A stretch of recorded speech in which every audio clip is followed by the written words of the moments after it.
Siyabingelela bantwana bekhehla, Mkhulu Nogada lo. Bingelela zizwe zonke akumbama nomhlaba. Mkhulu Nogada, sekunesikhathi sagcina u-upload amavidiyo noma ukukhuluma ngempande.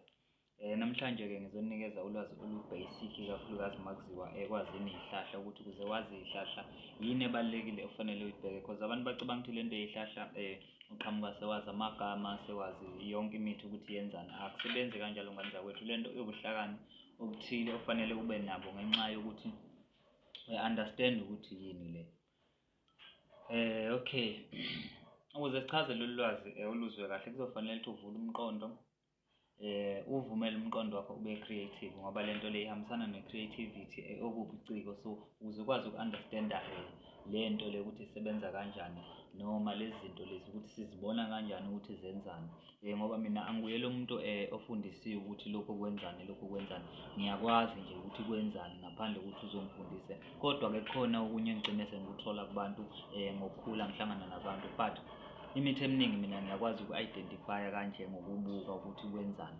And umuthi obulalayo uyawubona ngane zakwethu, umuthi uyazisho, umuthi une-character. So sizozama uku-identify i-character yomuthi namhlanje ukuze abantu ba-understand-e. Singakafiki kuma-compounds atholakala phakathi, because kunama-compounds atholakala phakathi asiza ukuphila komuntu noma asebenzayo emzimbeni womuntu, kungaba ukulapha umzimba noma ukulapha imimoya. Ngoba kufanele si-understand-e ukuthi umuthi usebenza iy'gaba ezimbili ezahlukene.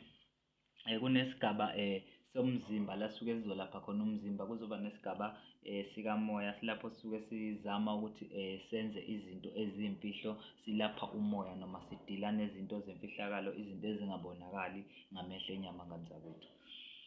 Okay, ake siqale lana ukuthi uma ufuna u-identify umuthi u-identify kanjani kahle kahle. Indawo yokuqala into efuna uyibuke i-geographical location. Makhosi, ubheke ukuthi lo muthi uthola umila endaweni ekanjani. Lokho kukunikeza ulwazi oluningi ngalolo hlobo lesihlahla, ikakhulukazi masuke isihlahla simila endaweni enamanzi. Lokho kukutshela okukhulu noma kukutshela okuningi. Ake size nje kulesi sihlahla senze umzekelo, asikeze ukukhuluma ngegama laso, uzosibuka nje usibuke lesihlahla. Angazi noma sivela kahle ngane zakwethu, sibuke lesihlahla. Akusona isihlahla kodwa lesi ama-shrubs noma amakhambi, yikhambi leli. Uma sikuhlukanisa lezi zinto ngokwey'hlahla sithi yikhambi leli, ngoba abantu bazi ukuthi ikhambi yinto esuke ilapha, kodwa yikhambi-ke leli igama lakho ngoba kwehlukile, khona umuthi kube khona ikhambi. Ngoba lento yekhambi nomuthi iyehlukene, ayifani ngane zakwethu. Lona-ke umila endaweni ey'xhaphozi, endaweni engamanzi. Imithetho ayifani nabo oxhaphozi, kodwa asikezi ukubalula indaba yegama layo, sisakhuluma ngayo impande. Ngifuna siyibheke siyibhekisise. Uma sibheka ukuthi imila endaweni enamanzi, okokuqala endaweni enamanzi kusho ukuthi leyo nto leyo iyakwazi ukuklina noma ukuhlanza. Uma ikwazi ukuhlanza kusho ukuthi ingasebenza njengama-antibacteria noma antibiotics. Ikusebenza ukukhuculula izinto ezingamagciwane kwi-bloodstream noma egazini kuwena, ngoba njengoba imile endaweni engamanzi okusho ukuthi isebenza kakhulu ey'ndaweni ezine-liquid. So igazi lakho liyi-liquid, i-substance eyi-liquid. So uma usuke ufuna ukuliklina leli gazi lo muthi uyasebenza. Ingakho-ke lo muthi sikwazi ukuwufaka ekuthenini silahle ichitho. Ngobani? Uhlala endaweni ehlambulukile bogogo. Iyona nto efanele ni-understand-e ngomuthi. Into ngoba uhlala endaweni enamanzi kusho ukuthi lo muntu uhlambulukile. Sisazojula futhi ngawo, kodwa sisakhuluma ngendawo nje ohlala kuyona lo muthi la utholakala khona. Bese sibuya siza kuphi? Size kwi-character yaso lesihlahla lesi. Angithi uyabona ukuthi ama-stems akhona abomvu. Njengoba ngike ngasho ngathi lento igxila kakhulu ey'ndaweni ey'fana negazi kuwena emzimbeni. So njengoba ibomvu kunama-compounds athile enza ukuthi i-produce le substance ebomvu. So njengoba kubomvu kanjena kusebenza kakhulu kuma-blood cells akho. I-immune system yomuntu iyakwazi ukuthi iphakamise, like ikhuphula amasosha omzimba, iyakwazi ukuthi ikhiphe zonke izinto ezingama-bacteria ngaphakathi egazini, lezi ezenza ukuthi igazi lakho lingahlambuluki bese kuba nenkinga emzimbeni wakho. Kanye nesichitho futhi kuyinto enjalo, because isichitho ukungcola kwegazi. So sisuke sizama uku-detoxify lelo gazi, siliklenze, silikline libe clean. Ezinye zey'hlahla ey'sebenzayo lezi ukwenza lowo msebenzi.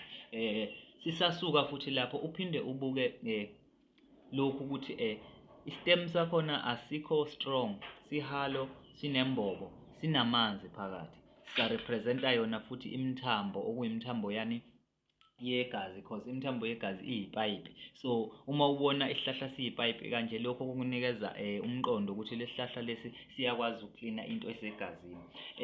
Mind you, ufanele ukhumbule ukuthi kunezihlahla ezitoxic, kodwa futhi uyakwazi uku-identify isihlahla masi toxic, but kuhle ukuthi uthole ulwazi olwanele ngesihlahla ngaphambi kokuba usisebenzise. So abantu babe careful-ke when it comes to izihlahla ukuthi iziphi ezi-toxic, iziphi ezi-poisonous, iziphi ezikanjani. But izihlahla bakwethu ziyaxoxa nawe, ziyakhuluma nawe if umuntu ojulile noma umuntu olalelayo. Ake ngithi lento isiphiwo, ngiyayibona khona ngokuphiwa, but ngeke ngithi ukuphiwa lokho esikhuluma ngakho, i-understanding le. If unalo lolo lwazi uze-understanda lento le, because akuyona inganekwane le esikhuluma ngayo. Asikafiki kwinganekwane yomuthi, sisakhuluma ngawo umuthi, into ebonakalayo ephambi kwethu, singakakhulumi ngey'nganekwane ey'shiwo abantu ukuthi awukusebenzisi kanje, ukuthi awukusebenzisi nokuthi awukudla ukuthi mawukanje. Lokho into elandela ngemva kwamanje, sisakhuluma ngalo ixolo, sisakhuluma ngaso isihlahla sisibhekile sona ngqo. Sibuye size empandeni. Nazi iy'mpande, angithi uyabona ukuthi njengoba zikanjena ziyakwazi ukushaya izinto eziyi-cancer, because yebo lama-roots ngendlela ame ngayo, i-cancer, lama-bacteria akhoza i-cancer. Abakanjena la ngaphakathi kwena kuma-tissue wakho, kungaba ibele, kungaba imqondo, lokhu ubuchopho, kungaba umphimbo, iphaphu, yini, but lento ifike ibe into emxhantela kanje kwilokhuzane, kwi-tissue yakho. So lesi sihlahla-ke siyakwazi ukuthi la kwimpande zaso siyakwazi ukuthi sibulale lawo ma-bacteria noma lezo zinto ezikhoza i-cancer, okungama-fungus lawa. So fanele aphume lama-fungus ukuze kwazi ukuthi i-system yakho ibe clean, ikwazi uku-operator ngendlela eyiyona. Lo shuni futhi uyasebenza kakhulu uma sekuziwa esibindini gogo, ukuklina isibindi nezinso, uyasebenza kakhulu lo shuni. Angizukuchaza ukuthi usebenzisa kanjani, but ngisakunikeza nje i-understanding yokuthi umuthi u-identifya kanjani i-character yawo noma imisebenzi yawo. Sibuye size kuphi? Size nansi iflower yakhona. Ngifuna uyibheke iflower yakhona before iblume, iba yinto engathi igquma kanje. So if kunezinto ezingathi zingamashashaza ngaphakathi kwena, especially ama-ulcer, lento le iyakwazi ukuthi iwalaphe uma uzothatha lamaphasi lawa angathi anamacembe, because amacembe lawa njengoba ehlaza nje, I believe ane-chlorophyll. Angazi ukuthi ibizwa ngani ngelokhuzane, scientific, igama lakhona eli-scientific, but lento eyenza ukuthi leli qabunga libe sihlaza, lento ereleasa lama-chemicals enza lesihlahla sibe sihlaza, like zonke izihlahla ezino-green, zonke izihlahla ezinamacembe a-green, most of izihlahla-ke zino-green, okuyi-compounds ebaluleke kakhulu etholakala from ilanga through i-photosynthesis.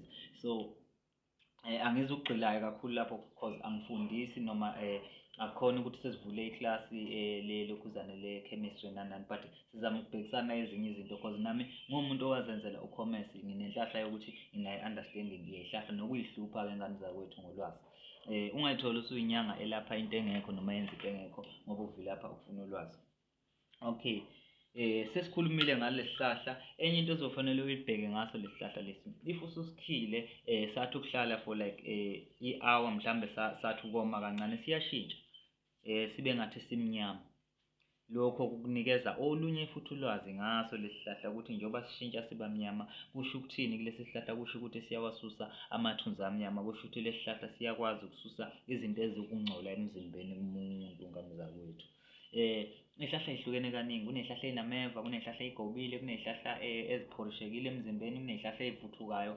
So yonke le nto leyo kunikeza information ethile, ngisho imbali lezi ngokuhlukana kwazo ngama-colors, kunembali eyi-purple, kunembali eyi-yellow, kunembali eyi-blue.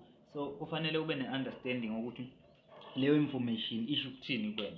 Even if uzobheka lezi zihlahla ezikanje, because izihlahla ngithi niyazi ukuthi zinemindeni. Le intelezi-ke masekukanje, sikubiza ngentelezi-ke masekukanje. Uma ubheka kahle kungena phansi kwe-sponge family, because kungathi kuyisponge kanje njengenhlaba. So uma ngena phansi kwe-sponge family kuyasiza kakhulu-ke uma kuziwa esikhumbeni, isikhumba ngani zakwethu. Uma uzobuka lento le, ipholishekile kahle kahle, ayeke ama-spikes lawa aseceleni, ipholishekile yona ngokomzimba kwayo and i-soft like isikhumba sakho, it's like i-flesh, you-understand? So kunama-compounds la akwazi ukuthi alaphe isikhumba ngani zakwethu. Bese kuzothi njengoba uyibona i-spike kanje, iyakhombisa ukuthi iyakwazi ukubulala izinto ezisuke ziyimxhandela ezifana nani njengemhlume kanje, ngoba uyayibona lento le inezinto ezihlumayo, so iyakwazi ukuprotecta indawo ezithambile ngoba lameva aprotecte le ndawo ethambile ukuze ingadliwa zembuzi nazilwane noma iluphi uhlobo lwesilwane olungakhonsuma lesihlahla lesi. So kubalulekile-ke ukuthi wena u-understand isihlahla i-character yaso.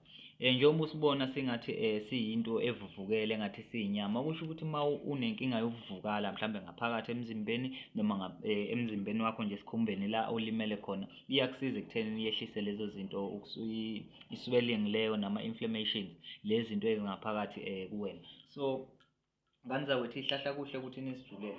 Lesi sihlahla simila endaweni eyomile, endawo eyihlanze, which means siyakwazi ukusurvive ey'ndaweni ey'nzima, which means esinye sey'hlahla ezi-strong uma sekuziwa eku-survive-eni noma ekulwisaneni namagciwane, because the more sikwazi ukuthi simelane nobunzima isihlahla, the more si-strong ekulwisaneni nezinto ey'suke ziwugula emzimbeni womuntu. Ngisho ama-roots lawo, they always they fight ilokhuzane against i-fungus, because i-fungus iyona lento egcina i-create i-cancer emzimbeni womuntu. So guys, kubalulekile ukuthi nibe nolwazi lempande bantwana bekhehla. Angithandi lento niyithathe ngobungoma noma ngobunyanga noma ngobufundisi nani, yiba nolwazi lwalento le, because ekugcineni kwakho konke noma ngabe uhlakanipheke kangakanani, noma ngabe usindisiwe, noma ngabe ukanjani, ekugcineni kwakho konke khona impilo la.